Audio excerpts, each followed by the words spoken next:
നടൻ ദുൽഖർ സൽമാന്റെ Nissan petrol വാഹനം കസ്റ്റംസ് പിടിച്ചെടുത്തു. കളമശ്ശേരിയിലെ ഷോറൂമിൽ നിന്നാണ് വാഹനം പിടിച്ചെടുത്തത്. ലക്കി ഭാസ്കർ സിനിമയിൽ ഉപയോഗിച്ച വാഹനമാണിത്. ഓപ്പറേഷൻ നുങ്ഖോറിന്റെ ഭാഗമായാണ് നടപടി. ദുൽഖർ സൽമാന്റെയും അമിത് ചക്കാലക്കലിന്റെയും വാഹനങ്ങൾ നേരത്തെയും കസ്റ്റംസ് പിടിച്ചെടുത്തിരുന്നു. ജിജീഷ് കരുണാകരൻ ചേർന്നുണ്ട് വാർത്തയുടെ വിശദാംശങ്ങളുമായി. ജിജീഷ്, ഈ നേപ്പാളിൽ നിന്നടക്കം ഇങ്ങനെ നികുതി വെട്ടിച്ചുകൊണ്ട് കേരളത്തിലേക്ക് വൻതോതിൽ ഈ വാഹനങ്ങൾ എത്തുന്ന ഒരു സ്ഥിതിയുണ്ടായി. നേരത്തെയും ദുൽഖർ സൽമാന്റെ പേരിൽ ഇത്തരത്തിലുള്ള ആരോപണങ്ങൾ ഉയർന്നിരുന്നു. നേരത്തെയും വാഹനങ്ങൾ പിടിച്ചെടുക്കുന്ന സ്ഥിതിയുണ്ടായി.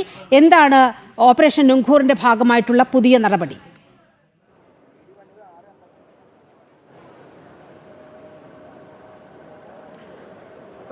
നീലിമ, കസ്റ്റംസ് അന്വേഷണം ശക്തമായി തുടരുമ്പോഴാണ് ദുൽഖർ സൽമാന്റെ ഒരു വാഹനം കൂടെ പിടിച്ചെടുത്തിരിക്കുന്നത്. നേരത്തെ 6 വാഹനങ്ങളാണ് ദുൽഖർ സൽമാന്റേതായി പിടിച്ചെടുത്തിരുന്നത്.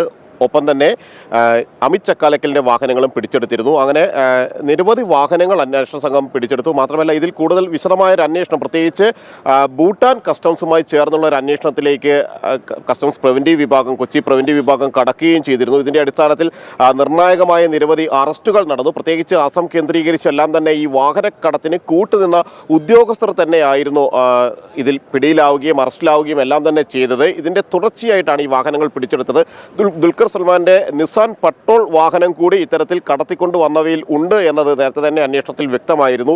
എന്നാൽ ഈ വാഹനം എവിടെ എന്നത് സംബന്ധിച്ച് ഇതുവരെ കണ്ടെത്താൻ കഴിഞ്ഞിരുന്നില്ല. ഇതിന്റെ അന്വേഷണത്തിനിടയിലാണ് ഇപ്പോൾ കളമശ്ശേരിയിലെ ഷോറൂമിൽ നിന്ന് ഈ വാഹനം അന്വേഷണ സംഘം കണ്ടെടുക്കുകയും ചെയ്തിരുന്നത്. ഇതിന്റെ അടിസ്ഥാനത്തിൽ കൂടുതൽ വിശദമായ മൊഴിയെടുക്കൽ അടക്കമുള്ള നടപടികളിലേക്ക് അന്വേഷണ സംഘത്തിന് കടക്കേണ്ടി വരും. മാത്രമല്ല, നേരത്തെ പിടിച്ചെടുത്ത വാഹനങ്ങൾ അത് വിട്ടുകിട്ടണമെന്ന് ആവശ്യപ്പെട്ടുകൊണ്ട് കോടതിയെ സമീപിച്ചിരുന്നു ദുൽഖർ സൽമാൻ. അതിന്റെ അടിസ്ഥാനത്തിൽ നടപടികൾ പൂർത്തിയാക്കിയെങ്കിൽ അത്തരത്തിലുള്ള വാഹനങ്ങൾ താൽക്കാലികമായി വിട്ടുകൊടുക്കാനും തുടർന്ന് കേസ് നടപടികളിൽ ആവശ്യമെങ്കിൽ വീണ്ടും അത് പിടിച്ചെടുക്കുന്ന നടപടികളിലേക്ക് കടന്നാൽ മതിയെന്നുള്ളൊരു നിർദ്ദേശം കോടതി നൽകുകയും അതിൻ്റെ അടിസ്ഥാനത്തിൽ നേരത്തെ പിടിച്ചെടുത്ത ചില വാഹനങ്ങൾ കസ്റ്റംസ് ദുൽഖർ സൽമാന് തിരികെ വിട്ടു നൽകുകയും എല്ലാം തന്നെ ചെയ്തിരുന്നു.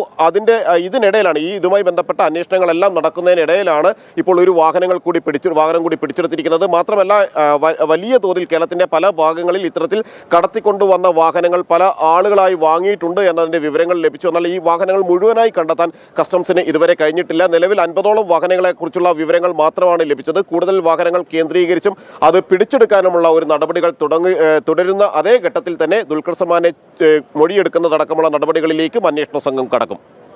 വളരെ പ്രധാനപ്പെട്ട ഒരു വാർത്തയാണ് ജിജീഷ് റിപ്പോർട്ട് ചെയ്തത്. നടൻ ദുൽഖർ സൽമാന്റെ നിസാൻ പെട്രോൾ വാഹനം കസ്റ്റംസ് പിടിച്ചെടുത്തു. കളമശ്ശേരിയിലെ ഷോറൂമിൽ നിന്നാണ് വാഹനം പിടിച്ചെടുത്തത്.